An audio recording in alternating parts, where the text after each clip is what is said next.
Benvenuti sul canale di Europass. Io sono Maurizio e insieme voleremo nei cieli d'Italia alla scoperta dei più preziosi gioielli artistici del nord del nostro paese. Allacciatevi le cinture e partiamo insieme alla scoperta di Torino, della Mole e dei suoi castelli sabaudi.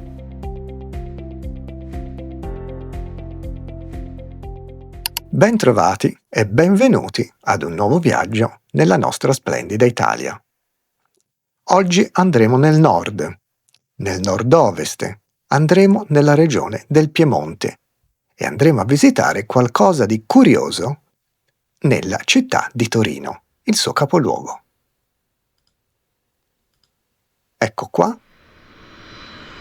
avviciniamoci al Piemonte, una regione che confina ad ovest con la Francia e al nord con la Svizzera. E il suo capoluogo è Torino. Una città molto, molto interessante. Una città particolarmente bella, anche se non così famosa tra i turisti. Il centro di Torino è straordinario, ha una struttura urbanistica completamente razionale. Le strade sono tutte perpendicolari e tutta la struttura urbanistica ha una forma molto ordinata, con grandi strade, bellissime piazze, grandi viali, che danno alla città un aspetto molto signorile, molto elegante e moderno. Infatti è una città, anche se di origine romane, che si è sviluppata essenzialmente a partire dal 1500 e 1600. Dunque ha una struttura essenzialmente di gusto barocco. Il monumento forse più famoso di Torino è la Mole Antonelliana. Un edificio della fine del 1800, costruita dal famoso architetto Antonelli, che per molti anni è stata anche l'edificio più alto del mondo e che oggi è il simbolo della città, che svetta sopra i tetti di Torino. Ma Torino ha anche delle meravigliose piazze molto, molto eleganti, come Piazza San Carlo, che è perfettamente inserita in questa urbanistica così razionale della città.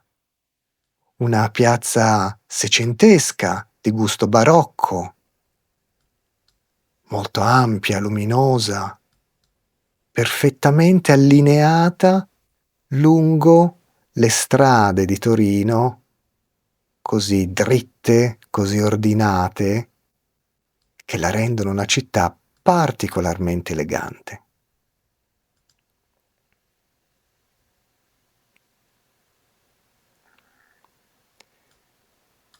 Ecco qua uno dei più famosi palazzi di Torino, Palazzo Madama, un palazzo di gusto barocco.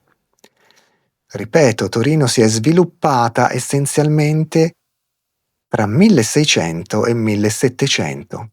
Dunque è una delle capitali dell'architettura e della decorazione barocca in Italia, come questo palazzo. E al fianco di questo palazzo vediamo il grandioso, meraviglioso Palazzo Reale. Infatti, Torino è stata la capitale di un piccolo regno, di un piccolo stato, lo stato sabaudo, che era il regno della famiglia Savoia. E i Savoia sono stati un'importantissima famiglia italiana, e infatti al momento dell'unità d'Italia, che è stata favorita proprio dalla famiglia Savoia, la famiglia Savoia diventano i primi reali d'Italia. E questo è il loro Palazzo Reale a Torino. Palazzo molto grande, molto elegante, naturalmente un palazzo di rappresentanza del loro potere reale. Ma la famiglia Savoia era famosa anche per i suoi tantissimi castelli che si trovavano intorno alla città di Torino. Castelli dove la famiglia Savoia passava le loro vacanze, i momenti di tempo libero, di svago e soprattutto per praticare una delle loro attività preferite, cioè la caccia. E infatti vi voglio portare ora in uno di questi famosi castelli che si trovano proprio intorno a Torino, alla periferia di Torino, che è il castello della Venaria Reale. Ecco qua, un grande edificio che si trova all'estremità di un piccolo paese. Un edificio che è stato recentemente restaurato ed è stato riportato alla sua magnificenza originale. È un edificio di stile vagamente francese. E questo non è strano. Vi ho detto che il Piemonte confina con la Francia e che la famiglia Savoia ha proprio un'origine francese. Dunque il gusto architettonico della Francia ha sempre influenzato l'architettura del Piemonte e di Torino. Infatti questo grande edificio, che oggi andremo a visitare, con i suoi meravigliosi giardini, ricordano moltissimo gli edifici francesi proprio del 1600 e 1700. Ecco qua, vediamo la lunga e dritta strada che attraversa il piccolo paese e che porta direttamente all'entrata del castello. Eccolo qua. Come vedete, le grandi finestre, i tetti molto spioventi, con le finestre, ricordano moltissimo l'architettura francese, che, come vi ripeto, è stata molto, molto influente in Piemonte.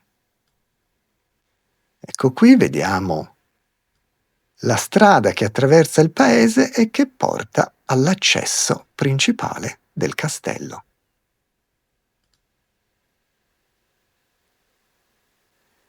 Eccoci qua, all'interno del cortile, il grande cortile d'onore,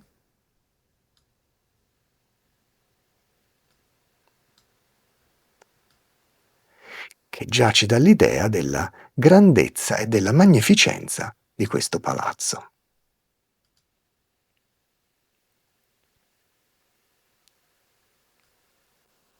Come vedete ci sono parti di stili diversi, come qui questa facciata intonacata con le finestre decorate a stucco, mentre questa parte è in mattone, in laterizio, proprio perché l'edificio fu ampliato e allargato in momenti diversi della storia. E questo grandissimo e meraviglioso e importante castello veniva usato dalla famiglia Savoia proprio per passare il tempo delle vacanze e soprattutto per andare a caccia. E infatti eccoci qua, all'interno, all'entrata del palazzo.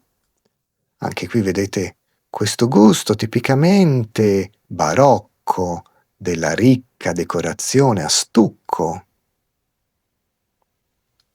E se noi andiamo a guardare con attenzione i dipinti che ci sono all'interno, troviamo proprio scene di caccia. Vedete i cani da caccia che predano degli animali, le battute di caccia a cavallo, con i cani. Dunque già i soggetti che troviamo all'entrata del castello ci fanno subito capire che questo era un luogo dedicato allo svago della famiglia Savoia e a uno dei suoi svaghi preferiti, cioè la caccia.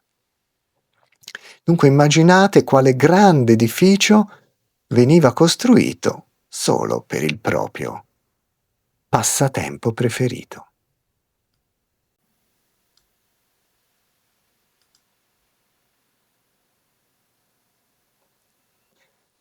Il castello, che è stato abbandonato per molti anni ed era in completa rovina, è invece stato completamente restaurato recentemente e sono stati riportati alla luce degli spazi straordinari, come la bellissima galleria che collegava le due ali del palazzo.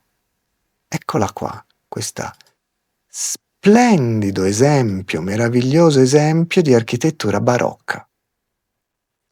È qualcosa di bellissimo, di fantastico, queste grandi vetrate, queste grandi finestre che creano uno spazio di incredibile luminosità e di grande fasto, di grande prestigio, di grande lusso.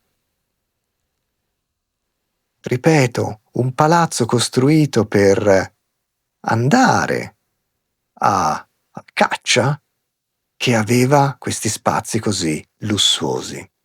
Dunque ci dà la misura anche della ricchezza e delle ambizioni della famiglia Savoia.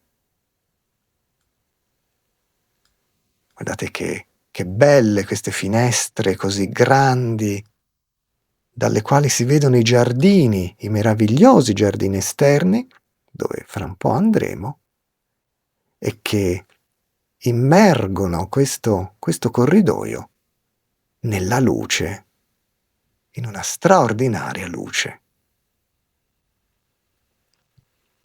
Anche questa bellissima galleria è stata recentemente restaurata e riportata alla sua bellezza originale.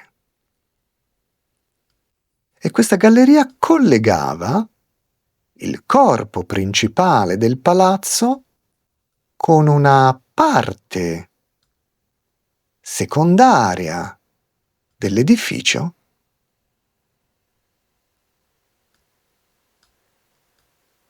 dove si trovavano altri locali, altre stanze, ma soprattutto questo corridoio serviva a collegare la parte principale del castello con la cappella, con la chiesa di Sant'Uberto. Eccola qua. E anche qui ci troviamo di fronte a un maestoso esempio di architettura barocca e anche qui uno spazio chiarissimo, completamente invaso da una luce naturale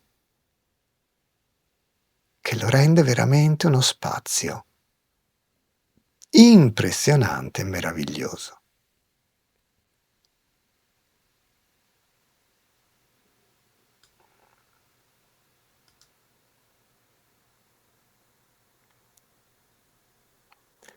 Ma usciamo un attimo e facciamo un salto invece nei giardini del castello.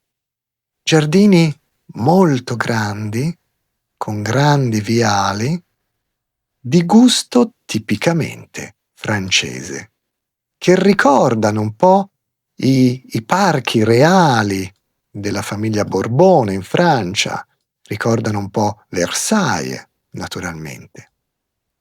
Infatti, ripeto, per la famiglia Savoia, la Francia e gli edifici reali francesi rimangono un modello da imitare. Ecco qua, vedete questi grandi spazi, questi grandi viali pianeggianti,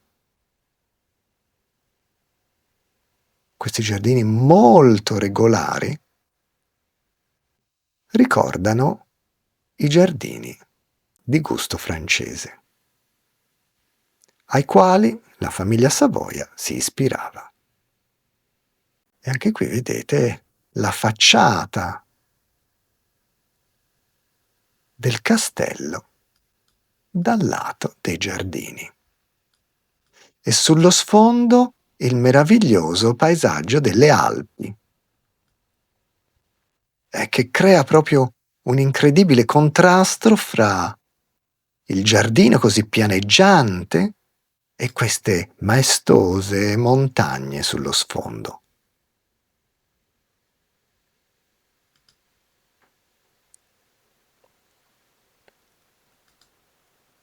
Ed ecco qua una visione complessiva del castello, il corpo principale, la galleria che collega il corpo principale con quello secondario e che porta alla chiesa, alla bellissima chiesa di Sant'Uberto.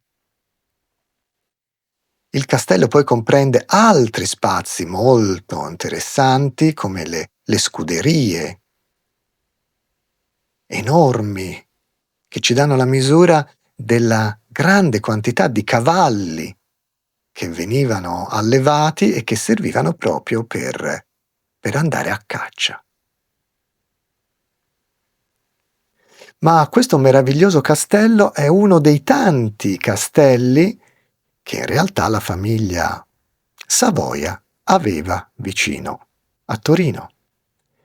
E ora vi voglio portare a vederne un altro famosissimo castello, il castello di Stupinigi, che era collegato al centro della città, al centro di Torino, con un lungo e dritto viale molto scenografico. Ecco qua, vedete questo viale che partiva dal centro di Torino, dal centro della città, e conduceva fino al meraviglioso castello di Stupinigi. Ecco qui, che possiamo vedere già sullo sfondo.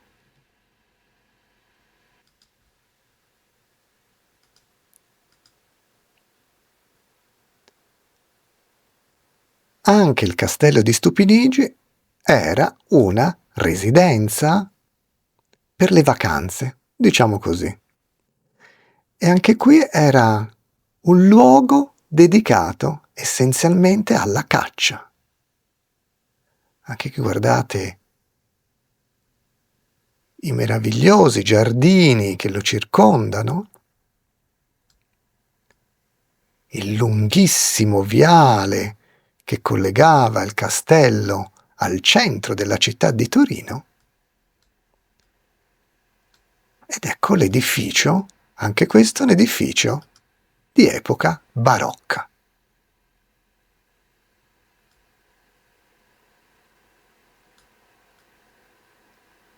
Con queste due ali laterali che creano come due braccia che accolgono, che abbracciano il visitatore,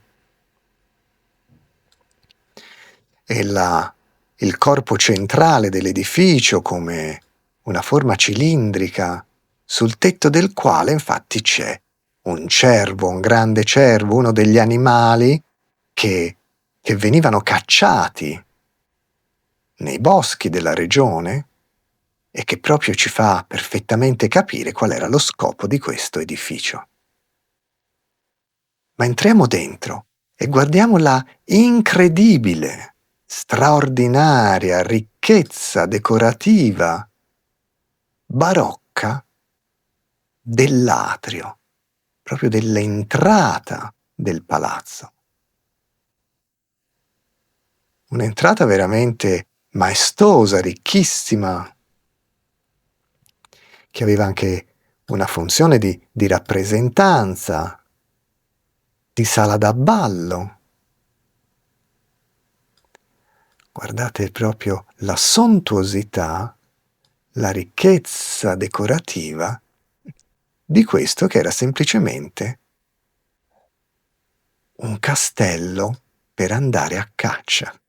Ripeto, voglio sottolineare questa cosa per far capire quanti soldi venivano spesi per costruire questi edifici che avevano una funzione che ai nostri occhi non sembra così importante, ma che invece davano un grande prestigio alla famiglia che li costruiva e che li realizzava. L'incredibile lumiera di cristallo. Ma facciamo una passeggiata all'interno di questo edificio così sontuoso, così ricco. E anche qui guardate, troviamo questa stanza con delle proprio tipiche rappresentazioni di caccia, vedete? I nobiluomini a cavallo, i cani che inseguono appunto un cervo, la cui scultura abbiamo visto proprio in alto sulla cupola del corpo centrale dell'edificio. E anche qui vedete tutte scene di caccia. Dunque la caccia non era solo un divertimento, ma era un momento di aggregazione sociale, di dimostrazione dello status della famiglia, del potere della famiglia. Era un momento per radunare persone importanti, ospiti, discutere anche di economia e di politica. Dunque la caccia non aveva solo una funzione di divertimento, ma era un momento di condivisione e di socialità con le persone dello stesso rango. Ma continuiamo a passeggiare in questo palazzo ricchissimo di decorazioni che sono di gusto oltre il barocco in realtà, di gusto rococò. Infatti questo è un edificio che viene poi completato nel 1700.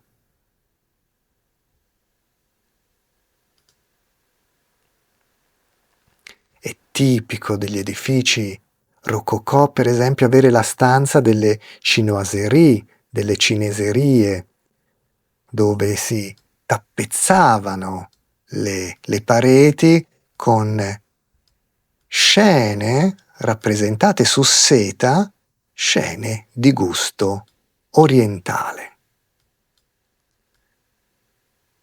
La stanza delle cineserie era di grandissima moda nel 1700 e anche qui nel palazzo di Stupinigi si trovano delle stanze dedicate proprio a queste cineserie.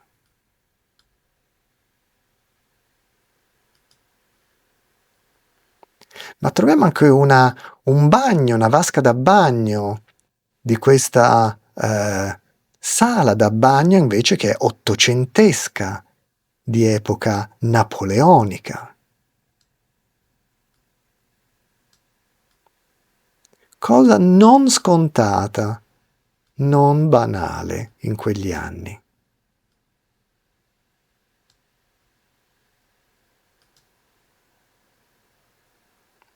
Ed ecco qua la sala, la camera da letto, con il letto a baldacchino naturalmente.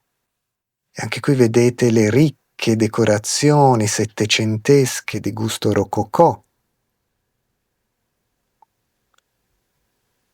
Le tappezzerie di seta, le porte dipinte. Un lusso e uno sfarzo incredibile. Ed ecco qua la scultura originale del cervo che si trovava proprio sulla cupola dell'edificio principale e che oggi è stata sostituita con una copia. E dunque anche qui il cervo, l'animale simbolo della caccia, proprio a simboleggiare questa palazzina dedicata a questa attività. Ed ecco qui, ritorniamo nella parte centrale dell'edificio e guardiamo all'esterno verso i giardini. E anche qui i giardini hanno quegli spazi, quelle dimensioni tipici dei giardini barocchi francesi. Dunque, grandi spazi aperti, grandi viali, gusto per la prospettiva e una certa teatralità tipica del barocco e dei giardini francesi.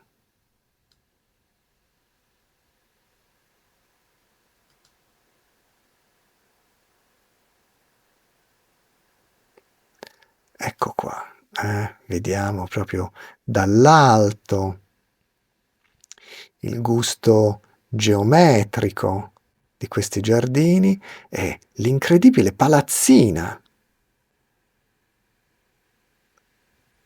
con la cupola di rame, i giardini anteriori e il lunghissimo viale che collega la palazzina di Stupinigi al centro della città di Torino. Anche questo è un viale molto scenografico, molto teatrale, di gusto tipicamente barocco. E tutto intorno erano i territori, i boschi, dove si andava a cacciare. Dunque grandi spazi di caccia e sullo sfondo sempre le meravigliose Alpi. Questa scenografia meravigliosa delle Alpi piemontesi che in parte confinano con la Francia e in parte con la Svizzera. Oggi abbiamo visitato 2 dei più famosi castelli che si trovano intorno alla città di Torino, che erano proprietà della famiglia Savoia, la famiglia che governava il Piemonte fino all'Unità d'Italia, quando sono diventati i primi re d'Italia, la prima famiglia reale italiana, quando l'Italia nel 1861 fu unita e riunificata. Infatti Torino è stata la prima capitale d'Italia. E dunque aveva questo aspetto molto maestoso, grazie proprio agli interventi urbanistici e architettonici della famiglia Savoia. E dopo aver visto la Venaria Reale e Stupinigi, ritorniamo sopra Torino, che oggi è una grande e interessantissima città, e con questa visione panoramica, e sperando di avervi interessato, vi saluto. Grazie.